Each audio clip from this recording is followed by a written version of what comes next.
April 2026-এর কথা সাহিত্য। প্রচ্ছদ কাহিনী সেকালের গোয়েন্দারা। প্রচ্ছদ কাহিনী লিখছেন দেবাশিস পাঠক। এছাড়া একটি গোয়েন্দা উপন্যাস আছে রমান্নী গোস্বামীর লেখা সুন্দরপুরের রহস্য।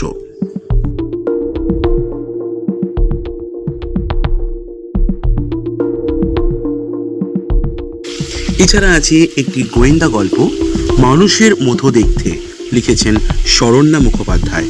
তো এবারের প্রচ্ছদ কাহিনী সম্বন্ধে যে কথাগুলো বলবো সেগুলো হলো অনেক ক্লাসিক গোয়েন্দাদের নিয়ে আলোচনা করা হয়েছে, যারা একটা সময় পাঠকদের মনে প্রাণে বাস করত। দীপক, রতন আর স্বপন কুমার এই ত্রজ্য পর্ষে উত্তেজনায় ফালাফালা হতে হতে খেয়ালই করিনি লেখক শব্দ ব্যবহারে আদৌ মনোযোগী নন, বরং খানিকটা অ্যামেচারিস।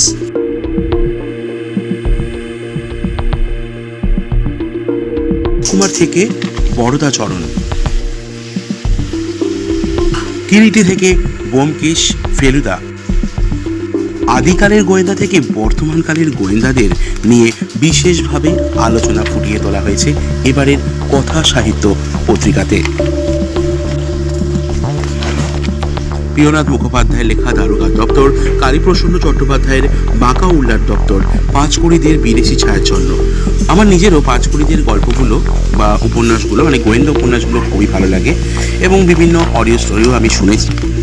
আর স্বপন কুমার তো খুবই প্রিয়, মানে প্রত্যেকটা উপন্যাসে একটা যেন আলাদা মাত্রা এনে দেয় এবং পাঠকদের মনে সেই জায়গাগুলো খুব ভালোভাবে করে দেয়।